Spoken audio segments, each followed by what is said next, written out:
Ron Wyatt asked me to take a look at some material from a burial cave to see if these tiny particles were present.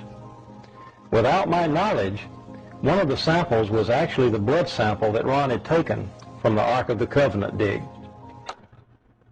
Okay, Ron's going to take the sample and mix it with sterile water.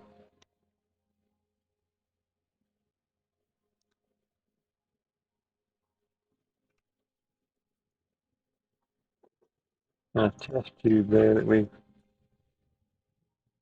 The sample was placed under the microscope, and as the specimen began to come into focus, thousands of tiny particles, somatids if you will, became plainly visible. At that time, Ron, who was standing behind me, began to weep. As I turned around and saw the expression on her face, I realized immediately that the sample we were looking at was actually the sample that Ron had found to be the blood of Christ. Dried blood is dead blood. Everybody knows that, all right? They can test the blood of the pharaohs, the mummies of the pharaohs, all right? There's certain things they can do. They cannot get a chromosome count by any method I'm familiar with, all right? Things keep changing. I don't profess to know everything. However, there's no way I know that you can get a chromosome count out of dead blood. You can get a DNA and some other things, but not a chromosome count, all right? That's done by living white blood cells. Now then, first of all, in this analysis, I took the blood into a laboratory in Israel.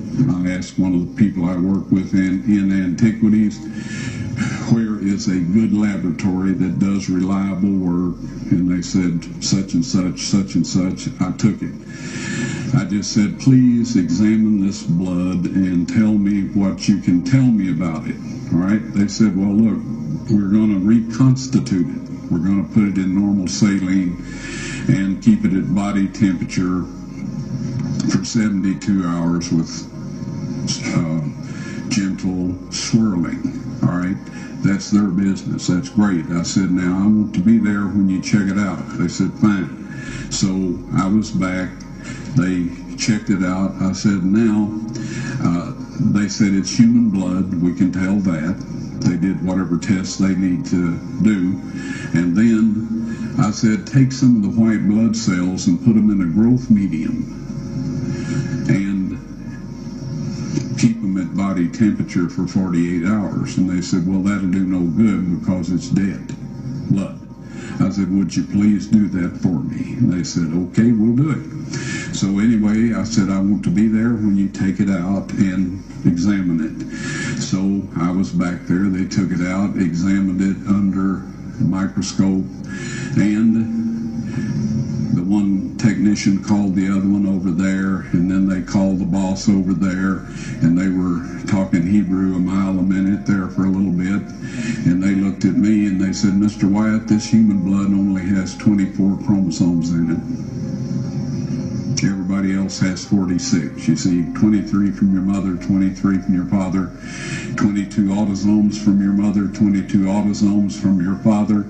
You get an X from your mother, you may get an X or a Y from your father, all right? This blood had 23 chromosomes from the mother's side, one Y chromosome only. You see, the child could not have developed if they hadn't had the autosomes from the mother. So all of his physical characteristics were determined by his mother's side of the family, her autosomes.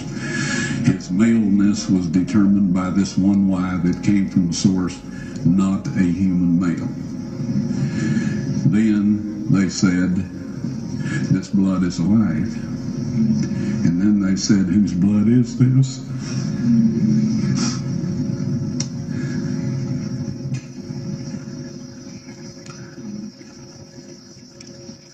I said, it's the blood of your Messiah.